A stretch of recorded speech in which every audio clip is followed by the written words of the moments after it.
Assalamualaikum warahmatullahi wabarakatuh.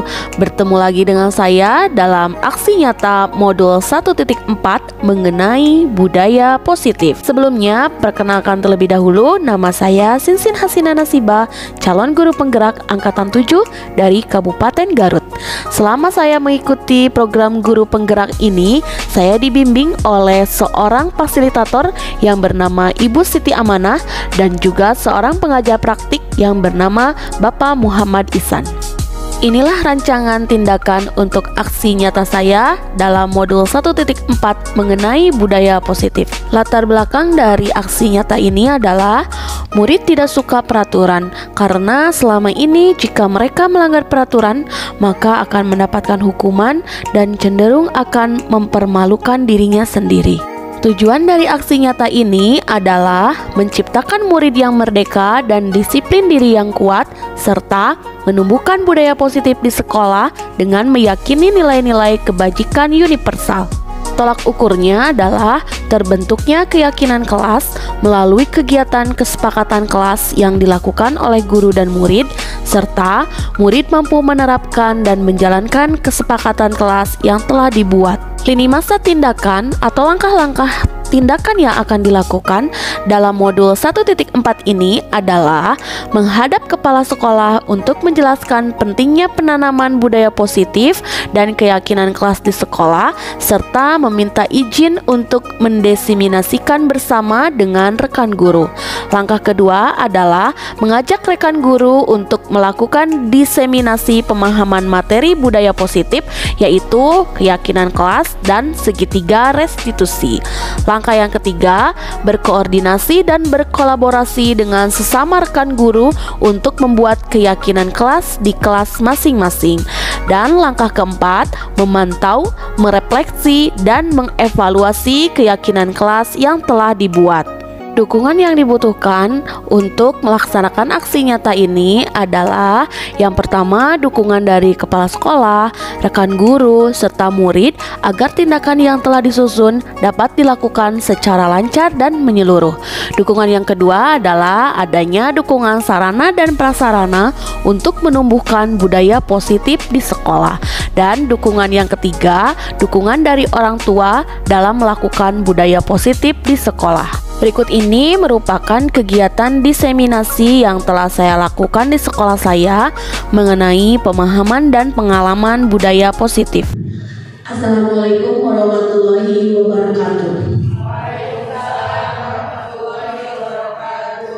Sebelumnya, terima kasih kepada kehadiran rekan-rekan semuanya yang sudah dapat menyempatkan hadir di ruangan ini. Semoga dengan kehadiran rekan-rekan semuanya bisa bermanfaat untuk kita semuanya, dan tidak lama, langsung saja ya untuk mengefektifkan waktu. Pada kesempatan kali ini saya akan melakukan diseminasi modul 1.4 mengenai budaya positif.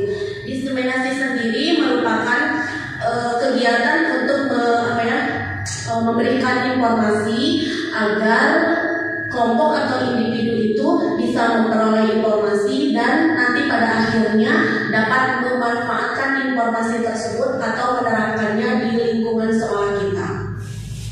Ini merupakan salah satu tugas dari program guru penggerak modul 1.4 yaitu budaya positif. Saya sendiri merupakan calon guru penggerak angkatan 7.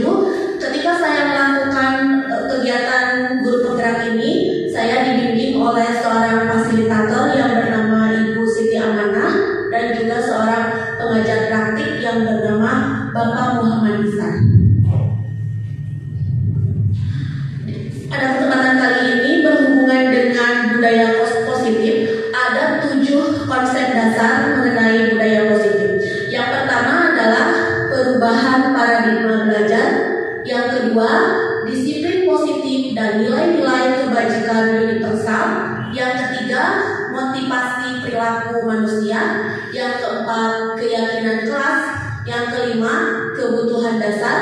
Yang keenam, posisi kontrol restitusi. Dan yang ketujuh, ada segitiga restitusi. Sebelum membahas konsep yang pertama, ini ada pertanyaan terlebih dahulu, mengapa membangun budaya positif di sekolah itu sangat penting? Jawabannya adalah karena dengan membangun budaya positif di sekolah dapat menumbuhkan intrinsik dalam diri murid, yaitu motivasi yang berasal dari dalam diri murid untuk menjadi pribadi yang bertanggung jawab, berbudi pekerti luhur, sehingga terciptanya budaya positif di sekolah yang dapat membuat murid-murid pada nanti tujuannya itu merasa aman dan nyaman berada di lingkungan sekolah. Ada pertanyaan-pertanyaan dulu, silakan rekan-rekan semua bisa menjawabnya dalam hati pun tidak apa-apa. Yang pertama, apakah memberikan hukuman kepada murid yang melanggar aturan dapat membangun budaya positif? Pertanyaan kedua, apakah menyuruh murid untuk lari mengelilingi lapangan karena tidak mengerjakan tugas dapat membangun budaya positif? Tidak. Dan pertanyaan ketiga, apakah memberikan penghargaan? Tadi hukuman, sekarang penghargaan. Apakah memberikan penghargaan kepada murid yang berprestasi dapat membangun budaya positif? Nanti pertanyaan-pertanyaan ini dapat rekan-rekan semuanya jawab setelah memperoleh informasi mengenai konsep budaya positif. Yang pertama, kita langsung saja, yaitu konsep yang pertama, perubahan paradigma belajar. Ketika ingin sekolah kita menerapkan budaya positif, langkah yang pertama adalah adanya perubahan paradigma belajar. Awalnya, kalau kita seorang pendidik, pada awalnya atau dasarnya kita beranggapan, mungkin bukan kita ya, saya sendiri beranggapan dulu bahwa kitalah sebagai pendidik yang berkewajiban untuk mengontrol perilaku murid, agar murid memiliki perilaku yang sesuai dengan yang kita harapkan. Sekarang kita ilustrasikan, nah dengan ada ilustrasi atau kegiatan cobalah buka.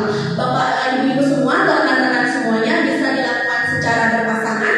Nah di sini diilustrasikan rekan-rekan semua punya sebuah benda atau sesuatu yang berharga. Simpanlah sesuatu berharga itu boleh di tangan kiri rekan-rekan semua.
lanjutkan. Nah, bagaimana seseorang bisa berubah? Nah, perubahan ini adalah asalnya dari paradigma stimulus respon menjadi pendekatan teori kontrol. Jadi awalnya saya sendiri memiliki paradigma stimulus respon, tapi berusaha untuk melakukan perubahan menjadi pendekatan teori kontrol. Kita lihat perbedaannya, apa itu paradigma stimulus respon dengan teori kontrol. Menurut stimulus respon, yang pertama bahwa kebutuhan kita sama. Padahal menurut teori kontrol, kebutuhan kita itu berbeda. Karena dihubungkan dengan murid juga, kebutuhan murid itu setiap kelas, artinya setiap kelas 2 orang murid juga memiliki kebutuhan yang berbeda. Yang kedua, semua orang menurut stimulus respon melihat hal yang sama. Padahal menurut teori kontrol, setiap orang memiliki gambaran berbeda. Yang ketiga, menurut stimulus respon, kita mencoba mengubah agar orang agar berpandangan sama dengan kita. Sedangkan menurut teori kontrol, kita berusaha mengubah pandangan orang lain tentang dunia. Kemudian untuk stimulus respon yang keempatnya, perilaku buruk dilihat sebagai suatu kesalahan. Sedangkan menurut teori kontrol, semua perilaku memiliki tujuan. Perilaku yang negatif sekalipun memiliki tujuan. Yang kelima, bahwa orang lain, untuk menurut stimulus respon, bahwa orang lain bisa mengontrol saya. Padahal menurut teori kontrol, hanya kita sendiri yang bisa mengontrol diri. Ya.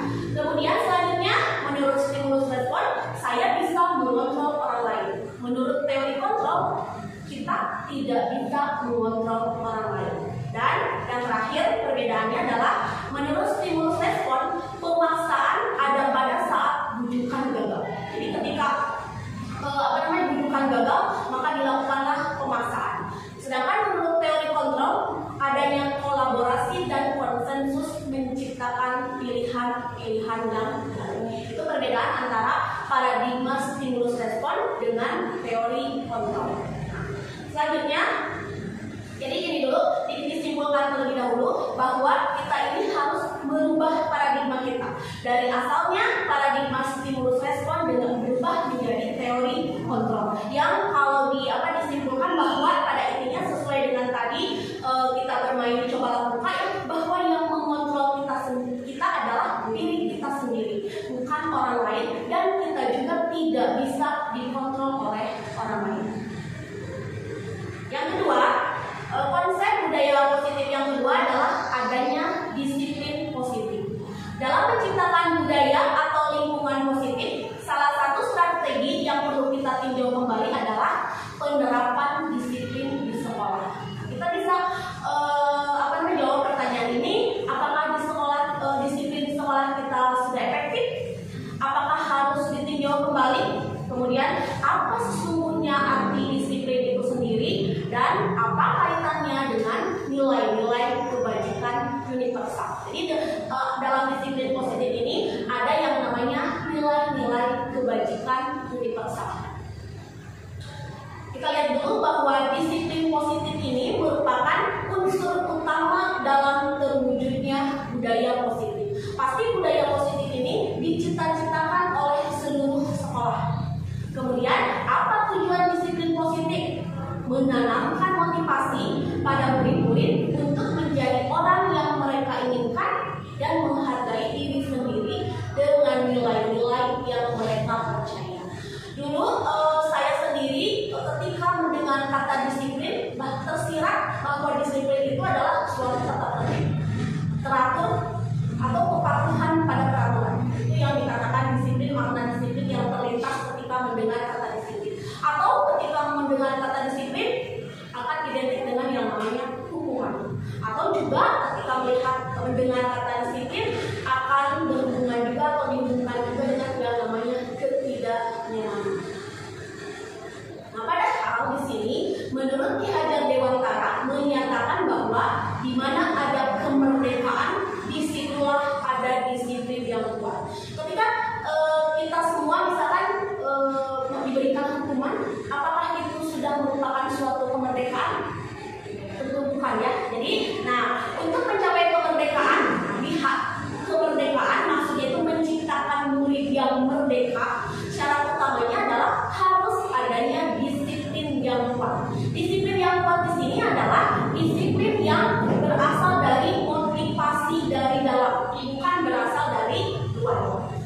tujuan kita sebagai seorang pendidik adalah menciptakan anak-anak yang memiliki disiplin diri sehingga mereka bisa berperilaku diri atau berperilaku diri dan yang mengacu pada nilai-nilai kebajikan universal dan memiliki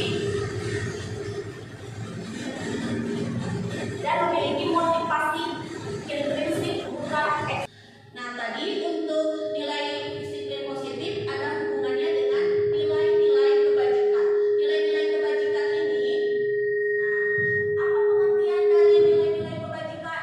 Nilai-nilai kebajikan ini adalah nilai-nilai yang disepakati bersama, ya, lepas dari suku bangsa yang berbeda, agama, bahasa maupun latar belakang. Atau nilai-nilai kebajikan adalah sifat-sifat positif manusia yang merupakan tujuan utama atau tujuan mulia yang ingin dicapai setiap individu. Pasti setiap individu memiliki nilai positif tanpa kita sadari. Nah, untuk dunia pendidikan sendiri sebenarnya nilai-nilai kebajikan ini sudah ada yang dikenal, mungkin rekan-rekan semua sudah mengenal yang namanya profil pelajar Pancasila. Profil pelajar Pancasila ini merupakan nilai-nilai kebajikan universal yang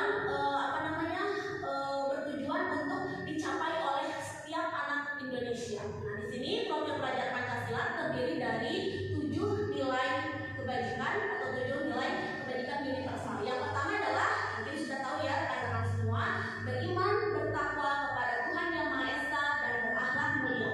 Yang kedua, mandiri. Yang ketiga, bernalar kritis. Yang keempat, berkebinekaan global. Yang keenam, bergotong royong. Dan yang ketujuh, kreatif. Selanjutnya, konsep budaya positif yang ketiga adalah motivasi perilaku manusia atau dorongan manusia itu berperilaku. Kita bisa menjawab pertanyaan, bagaimana kita berperilaku? Mengapa kita melakukan sesuatu? Ketika kita melakukan sesuatu, pasti ada alasannya, pasti ada dorongan atau motivasinya. Setiap orang ketika melakukan sesuatu memiliki motivasi yang berbeda-beda. Nah, di sini orang melakukan sesuatu ada yang karena dorongan dari lingkungan atau dorongan yang lain, ingin menghindari rasa sakit untuk mendapatkan apa yang kita mau, untuk mendapatkan hanya senyuman dari orang lain, atau untuk mendapatkan hadiah ataupun uang. Itu tujuannya atau motivasinya berbeda-beda setiap manusia melakukan sesuatu. Menurut Jan Gosen, motivasi perilaku manusia itu ada 3. Yang pertama adalah orang melakukan sesuatu untuk menghindari ketidaknyamanan atau hukuman. Ini merupakan motivasi perilaku manusia yang memiliki tingkatan terendah. Ketika orang melakukan sesuatu karena motivasi yang pertama, jadi pertanyaannya itu akan seperti ini: apa yang akan terjadi apabila saya tidak melakukannya? Itu ya. Kemudian motivasi perilaku yang kedua adalah untuk mendapatkan imbalan atau penghargaan dari orang lain. Kadang banyak ya orang, saya sendiri kadang ketika melakukan sesuatu itu hanya ingin mendapatkan penghargaan dari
yang pegang kendali kontrol. Dan terakhir perbedaannya adalah hukuman dibuat guru.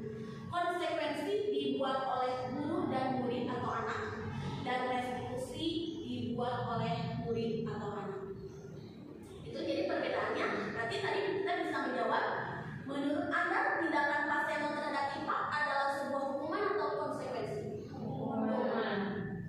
Selanjutnya kita lihat perbedaan antara hukuman, konsekuensi, dan restitusi. Ya, untuk hukuman sendiri terlebih dahulu, hukuman itu biasanya bersifat tidak terencana atau tiba-tiba. Contoh tadi kan ketika IPA tidak mengerjakan tugas, langsung saja disuruh untuk ke depan kelas sambil memegang video. Itu kan suatu hukuman yang tidak direncanakan, tiba-tiba. Anak tidak tahu apa yang akan terjadi dan tidak dilibatkan.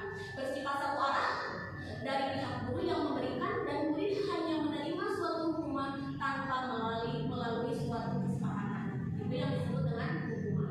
Sedangkan untuk konsekuensi sudah terencana atau sudah disepakati, sudah dibahas dan disetujui oleh murid dan guru, dibuat oleh pihak guru dan murid sudah mengetahui sebelumnya konsekuensi yang akan diterima bila ada pelanggaran. Jadi sebelumnya sudah ada kesepakatan terlebih dahulu untuk yang namanya konsekuensi. Dan untuk restitusi adalah proses menciptakan kondisi bagi murid untuk memperbaiki kesalahan mereka. Jadi bukan memberikan hukuman restitusi.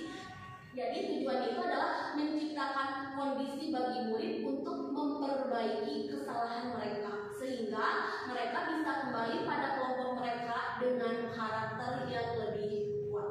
Nanti untuk lebih jelasnya kita bahas mengenai restitusi. Nah, kita lihat dulu, bila mana seorang guru melakukan tindakan-tindakan berikut, apakah tindakan tersebut berupa hukuman atau konsekuensi? Ini adalah hal-hal yang mungkin kita pernah alami ketika sekolah atau ketika saya sendiri menjadi pendidik, mungkin pernah melakukan hal tersebut kepada anak ketika anak melakukan pelanggaran atau sesuatu yang tidak sesuai dengan aturan sekolah. Yang pertama, tindakan guru lari mengelilingi lapangan basket 2 kali karena terlambat hadir di sekolah. Menurut rekan-rekan semua, termasuk hukuman atau konsekuensi? Hukuman. Yang kedua, membersihkan coretan yang dibuatnya di meja tulis. Konsekuensi. Murid diminta untuk push up 15 kali karena tidak menggunakan masker ke sekolah. Hukuman. Menggantikan kertas tugas teman yang telah dicoret-coret. Konsekuensi. Berjemur di lapangan basket pukul 12 siang karena mengobrol dengan teman. Hukuman. Murid diminta bertelanjang kaki sepanjang hari karena tidak menggunakan sepatu warna hitam sesuai peraturan sekolah. Hukuman. Berdiri di depan kelas sambil mengangkat kaki satu karena tidak menjawab pertanyaan. Hukuman. Membersihkan tumpahan air di meja tulis karena tersenggol pada saat belajar. Konsekuensi. Kehilangan 10 menit jam istirahat untuk mengerjakan tugas karena terlambat datang dan tertinggal pelajaran selama 10 menit. Konsekuensi. Yang terakhir, terlambat hadir di pembelajaran dari 15 menit dan diminta untuk tinggal 15 menit sesudah kelas usai untuk membahas ketertinggalan pembelajaran. Nah, rekan-rekan semua sekarang sudah bisa membedakan apa itu hukuman dan apa itu konsekuensi. Apakah ini pertanyaan? Apakah tindakan kita sudah tepat? Nah, tadi kan berupa hukuman. Ketika kita memberikan penghargaan atau hadiah kepada murid atau anak terhadap tindakan baik yang sudah mereka lakukan, apakah tindakan kita sudah tepat? Kalau hukuman mungkin tadi kita sekarang bisa menjawab, ya, sudah tepat atau belum? Kalau memberikan hukuman, tidak. Nah, ini penghargaan, kebalikan dari hukuman. Ketika kita memberikan penghargaan kepada murid,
hubungan yang baik. Itu maksudnya.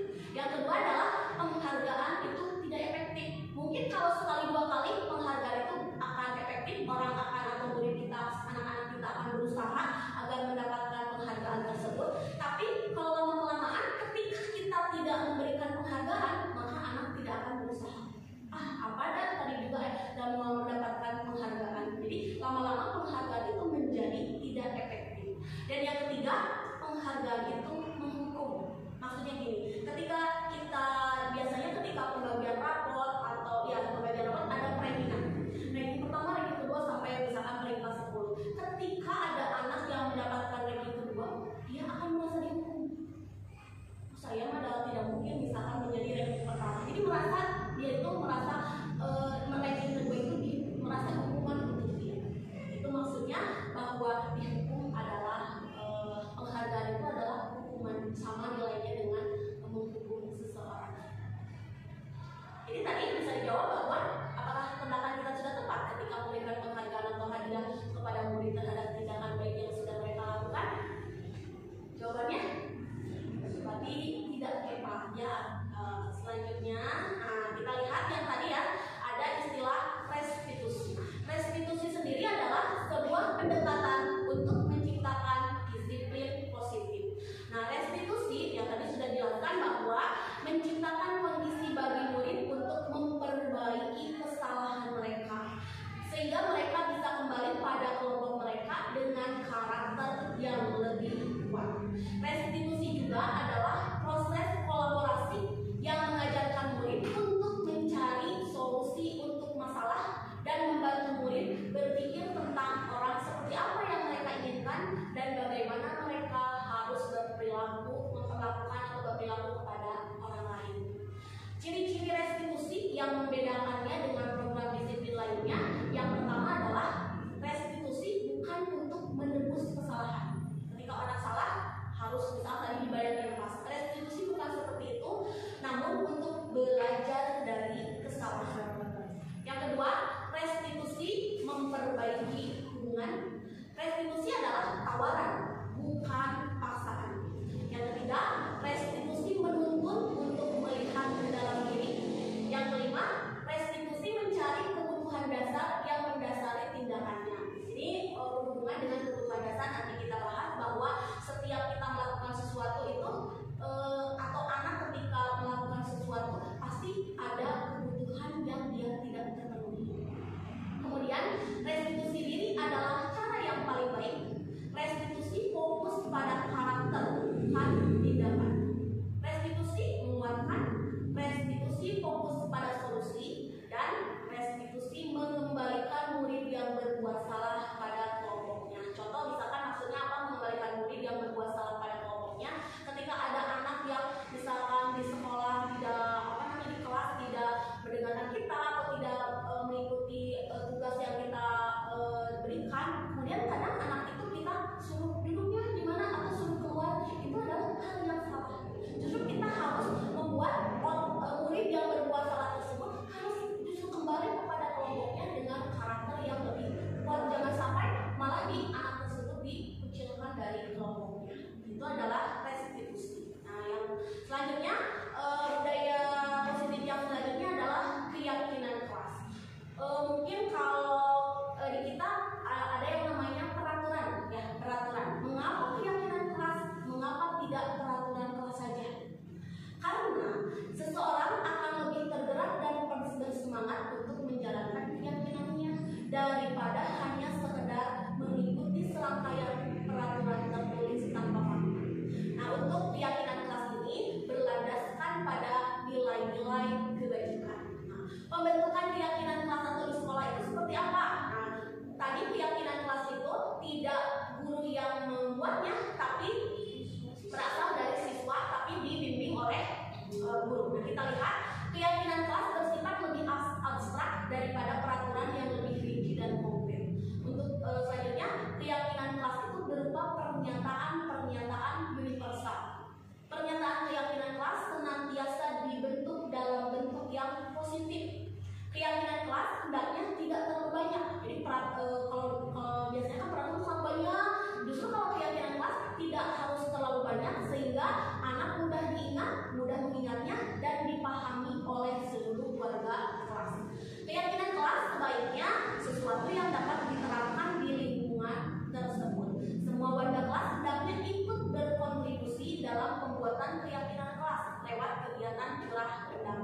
dan bersedia meninjau kembali keyakinan kelas dari waktu ke waktu. Jadi ada perubahan tidak apa-apa ya.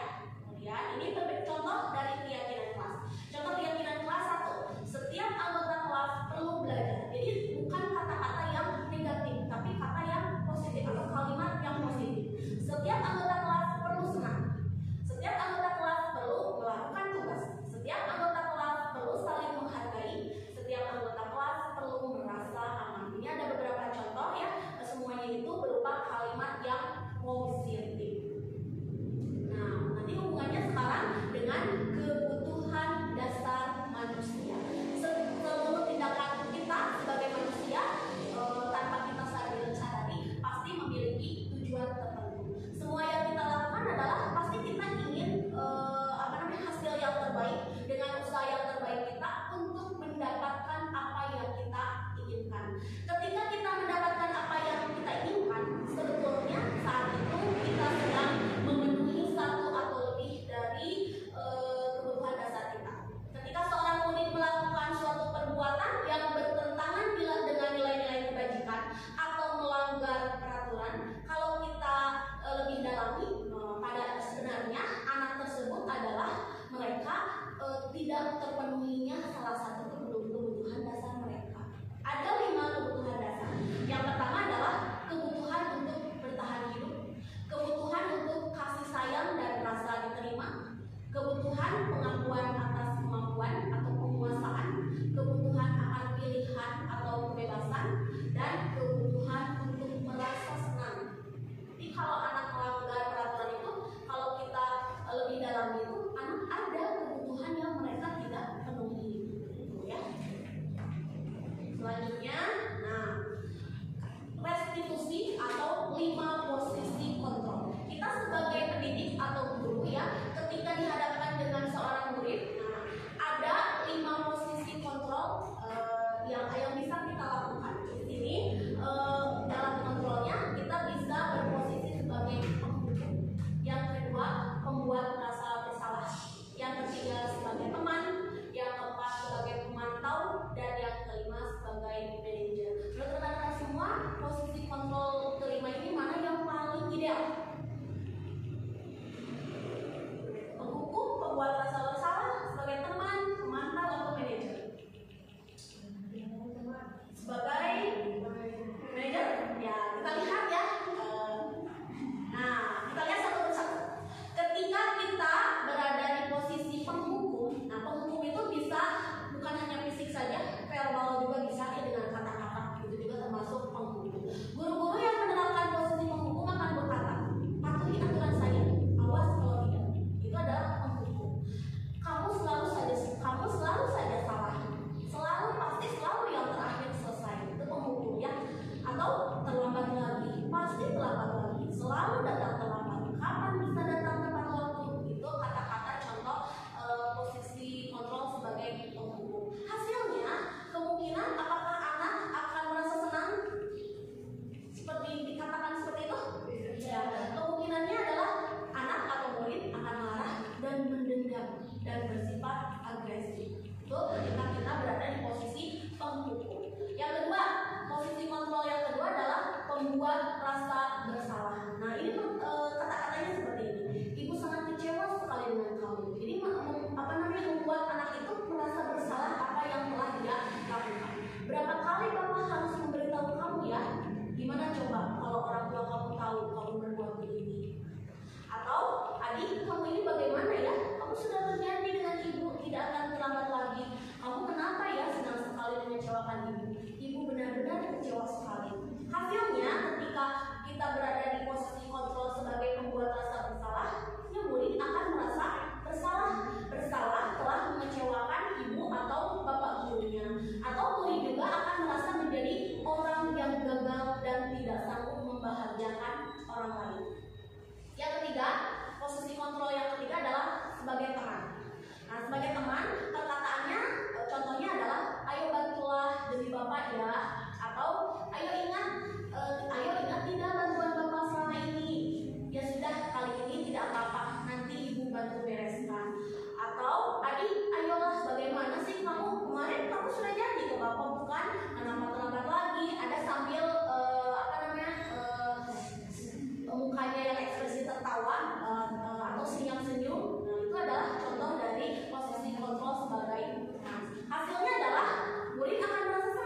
dan akrab dengan kita sebagai guru. Ini termasuk dampak yang positif. Tapi ada dampak negatifnya. Dampak negatifnya adalah anak akan merasa atau tidak bisa mandiri karena adanya guru itu posisinya sebagai pemantau. Dia tidak ada ibu, ada bapak ini. Selanjutnya, posisi kontrol sebagai pemantau. Pemantau di sini berarti mengawasi peraturan-peraturan dan konsekuensi. Pertanyaannya, Adi, tahukah kamu jam berapa kita mulai? Contoh ya, ada dialognya. Tahu Pak, kamu terlambat 15 menit. Apakah kamu sudah mengerti konsekuensi yang harus dilakukan bila terlambat? Paham Pak? Jadi di sini sudah ada konsekuensi. Jadi anak ketika salah, dia tahu konsekuensi apa yang harus dia lakukan. Dia benar. Nanti pada saat jam istirahat, jadi si adik paham Pak, saya harus tinggal kelas pada jam istirahat nanti dan mengerjakan tugas ketertinggalan saya. Jadi anak sudah paham ketika dia melakukan melanggar, dia tahu konsekuensi yang harus dia laksanakan. Hasilnya, murid memahami konsekuensi yang harus dijalankan karena telah melanggar salah satu peraturan sekolah. Yang terakhir adalah sebagai posisi kontrol atau manajer. Posisi terakhir manajer adalah posisi di mana guru harus berbuat sesuatu bersama murid. Mempersilahkan murid mempertanggungjawabkan perilakunya, mendukung murid agar dapat menemukan solusi atas permasalahannya sendiri. Jadi seorang manajer ini telah memiliki keterampilan di posisi teman maupun posisi pemantau. Dan dengan demikian bisa jadi dari waktu-waktu tertentu kembali kepada kedua posisi tersebut bila diperlukan. Jadi ketika menjadi posisi sebagai manajer, ada kadang berbalik sebagai teman ataupun sebagai pemantau. Ini kata perkataan yang diletakkan oleh seorang manajer ya. Yang pertama, apa yang kita yakini? Jadi kembali ke keyakinan kelas yang sudah disepakati. Apakah kamu meyakininya? Jika kamu meyakininya, apakah kamu bersedia memperbaikinya? Jika kamu memperbaiki ini, hal ini menunjukkan apa tentang dirimu? Apa rencana kamu untuk memperbaiki hal ini? Nah, kita sebagai seorang pendidik dari kelima posisi kontrol ini, yang paling ideal adalah posisi manajer. Tapi yang menjadi posisi seorang manajer kita sebagai seorang pendidik itu tidaklah mudah ya. Tapi kita akan berusaha untuk menjadi posisi kita sebagai seorang manajer. Yang terakhir adalah budaya positif yang lain adalah adanya segitiga restitusi. Segitiga restitusi ini adalah sebuah tahapan untuk memudahkan para guru dan orang tua dalam melakukan proses untuk menyiapkan anaknya untuk melakukan restitusi. Di sini ada segitiga restitusi. Dalam segitiga restitusi ini ada 3 tahapan yang harus dilakukan. Yang pertama adalah menstabilkan identitas dulu, kemudian memvalidasi tindakan yang salah dan menanyakan keyakinan. Kita lihat satu-satu. Untuk menstabilkan identitas, bagian dasar dari segitiga restitusi ini bertujuan untuk mengubah identitas anak dari orang yang gagal karena melakukan kesalahan menjadi orang yang sukses. Contohnya di sini ada kalimat-kalimat yang bisa diberikan kepada anak ketika anak melakukan pelanggaran adalah berbuat salah itu tidak apa-apa. Jadi jangan kamu salah, jadi justru berbuat salah itu tidak apa-apa, atau tidak ada manusia yang sempurna, atau bisa berkata ibu juga sama pernah melakukan hal yang salah seperti kamu misalkan seperti itu ya, tapi ibu yakin kita bisa atau kamu bisa menyelesaikannya, atau bisa contohnya ibu atau bapak di sini tidak tertarik atau tidak mencari siapa yang salah, tapi di sini ingin mencari solusi dari permasalahan ini. Itu adalah tahapan dari menstabilkan identitas. Tahapan yang kedua dari segitiga restitusi adalah validasi tindakan yang salah. Contohnya di sini ada kata-kata, padahal kamu bisa melakukan yang lebih buruk dari ini ya. Kamu pasti punya alasan. Jadi ditanya dulu, kamu pasti punya alasan mengapa melakukan hal itu. Kamu patut bangga pada dirimu sendiri karena kamu telah melindungi sesuatu yang penting buatmu. Atau kamu boleh mempertahankan sikap itu, tapi harus menambah sikap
Waalaikumsalam. Silakan masuk Imam. Tutup aja pintunya, Mas. Silakan duduk, Mam. Gimana kabarnya, baik, Mam? Alhamdulillah baik. Imam tahu nggak kenapa Ibu panggil hari ini ke sini ke Ibu? Tahu Bu. Kenapa? Tadi saya terlambat datang ke sekolah. Saya minta maaf saya salah. Iya, melakukan kesalahan itu hal yang wajar, hal yang manusiawi. Juga pernah melakukan kesalahan seperti Imam datang terlambat ke sekolah. Tapi di sini Ibu tidak ingin mencari siapa yang salah. Ibu ingin mencari solusi yang terbaik untuk permasalahan ini. Imam melakukan kesalahan terlambat datang ke sekolah pasti punya alasannya. Ibu yakin pasti punya alasannya. Mengapa Imam datang terlambat hari ini ke sekolah? Semalam saya tidur larut malam Bu. Tidur larut malam. Tidur larut malam. Saya bermain game Bu. Bermain game di HP. Ya, ketika Imam bermain game di HP, apakah perasaan Imam merasa senang pada saat itu? Senang, tapi apa yang dilakukan oleh Imam itu merugikan diri Imam sendiri, yang pada akhirnya Imam hari ini terlambat datang ke sekolah. Ibu ingin ingatkan mengenai keyakinan kelas atau kesepakatan kelas. Apakah Imam masih ingat keyakinan kelas kita? Masih Bu. Apa yang Imam percaya? Kita harus disiplin. Kita harus disiplin. Apakah dengan Imam datang terlambat hari ini ke sekolah sudah menunjukkan sikap disiplin? Tidak. Terus apakah Imam yakin kalau disiplin itu sangat penting? Sangat penting, yakin ya, harus yakin. Terus apa yang ingin Imam Imam itu ingin menjadi seseorang yang seperti apa? Saya ingin menjadi orang yang disiplin. Ingin menjadi orang yang disiplin, bagus ya. Sekarang tahu nggak Imam bagaimana caranya supaya Imam tidak terlambat lagi datang ke sekolah? Tahu. Bagaimana caranya? Saya tidak akan tidur larut malam, akan tidur lebih awal, akan mengurangi bermain HP dan memasang alarm. Ya, bagus sekali apa yang Imam sudah tahu bagaimana apa yang harus Imam lakukan supaya Imam tidak terlambat lagi datang ke sekolah. Jadi Imam sudah tahu ya bagaimana Imam bisa merubah supaya Imam itu bisa lebih disiplin lagi, supaya lebih tepat waktu lagi. Imam yakin Imam bisa? Ya, bisa, harus yakin, harus bisa ya. Karena perubahan itu untuk Imam menjadi lebih baik lagi, berubah menjadi lebih baik lagi. Salah satunya adalah menjadi lebih disiplin supaya tidak terlambat lagi datang ke sekolah. Terima kasih ya Imam. Silakan sekarang Imam boleh kembali lagi ke kelas bergabung bersama teman-temannya. Waalaikumsalam.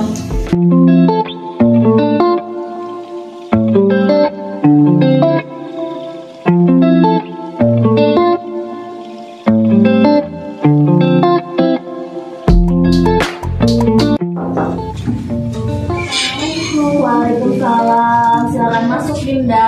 Makasih Bu. Silakan duduk Dinda. Dinda tahu tidak kenapa Dinda dipanggil hari ini sama Ibu? Tidak Bu. Dinda tidak tahu ya. Tadi ketika pelajaran Ibu lihat Dinda makan saat jam pelajaran. Beliau? Ya Bu, saya minta maaf, saya salah. Tadi saya makan ketika jam pelajaran. Tidak apa-apa, itu merupakan hal yang wajar, itu hal yang manusiawi, manusia melakukan kesalahan. Ibu juga sama pernah melakukan kesalahan seperti Dinda, tapi di sini Ibu tidak ingin mencari siapa yang salah. Ibu ingin mencari solusi untuk menyelesaikan permasalahan ini. Ketika Dinda makan ketika jam pelajaran di kelas ya, Ibu yakin ada alasannya. Mengapa Dinda bisa makan saat jam pelajaran? Saya lapar Bu, tadi di rumah saya tidak sempat sarapan. Mengapa Dinda tidak sempat sarapan? Saya bangun kesiangan Bu. Kenapa bisa bangun kesiangan? Semalam malam saya nonton drama Korea sampai larut malam, Bu. Oh, nonton drama Korea sampai larut malam, jadi kesiangan ya tak. Ketika Dinda nonton drama Korea, apakah Dinda merasa senang? Senang, Bu. Harus patut berbangga terhadap diri Dinda sendiri karena Dinda sudah bisa datang tepat waktu ke sekolah. Hal tersebut harus Dinda pertahankan, tapi ada sikap yang harus Dinda tambahkan. Sekarang Ibu ingin mengingatkan mengenai keyakinan kelas kita. Apakah Dinda masih ingat dengan keyakinan kelas kita? Masih, Bu. Kita tidak boleh makan saat jam pelajaran. Bagus, Dinda masih ingat dengan keyakinan kelas kita ya. Sekarang Dinda ingin menjadi orang yang seperti apa? Menjadi orang yang lebih baik, lebih disiplin, dan menghargai diri sendiri. Ya bagus, Dinda sudah tahu apa yang harus Dinda lakukan ya. Untuk Dinda tidak melakukan hal itu lagi, makan saat jam pelajaran sekolah, apa yang harus Dinda lakukan? Saya akan sarapan di rumah dan saya tidak akan bangun kesiangan, Bu. Ya bagus, Dinda sudah tahu apa yang harus Dinda lakukan supaya Dinda tidak makan di kelas lagi saat jam pelajaran. Hal tersebut akan Dinda lakukan mulai dari kapan? Mulai hari ini, Bu. Terus Dinda akan melakukannya mulai dari hari ini untuk melakukan perubahan Dinda supaya lebih baik lagi, lebih disiplin dan menghargai diri Dinda sendiri. Ibu yakin Dinda pasti bisa. Dinda yakin ya? Yakin. Harus yakin ya. Terima kasih Dinda sudah hadir menemui Ibu. Sekarang Dinda boleh kembali lagi ke kelas bergabung dengan teman-temannya. Ya, Bu. Assalamualaikum. Waalaikumsalam. Bismillahirrahmanirrahim. Assalamualaikum warahmatullahi wabarakatuh. Perkenalkan, nama saya Isti Puji Lestari. Saya rekan kerja dari Ibu Sinsin Hasina. Kami sama-sama berada di SMPN Negeri 1 Kersamana. Nah, saya di sini akan memberikan testimoni mengenai apa yang sudah didiseminasikan oleh Ibu Sinsin. Kemarin Bu Sinsin sudah menyampaikan apa itu budaya positif. Penyampaian Bu Sinsin dalam diseminasi tersebut menurut saya sangat baik sekali, sangat jelas, penyampaiannya juga runut sekali dan sangat mudah dipahami oleh kami. Saya dari diseminasi Bu Sinsin banyak sekali mendapatkan informasi dan juga pengalaman-pengalaman yang berharga, diantaranya bagaimana menerapkan budaya positif di sekolah. Salah satunya saya jadi bisa mengetahui bagaimana siswa itu jika misalkan melakukan pelanggaran, tidak harus melulu atau tidak harus selalu diberikan hukuman. Dari penjelasan Bu Sinsin saya tahu bahwa kita bisa memberikan yang namanya konsekuensi, yang namanya restitusi seperti itu. Dan saya harap nanti ke depannya kami bisa sama-sama menerapkan budaya positif tersebut di SMP Negeri 1 Kersamana. Mungkin itu saja yang dapat saya sampaikan. Terima kasih. Assalamualaikum warahmatullahi wabarakatuh. Semangat Bu Sinsin.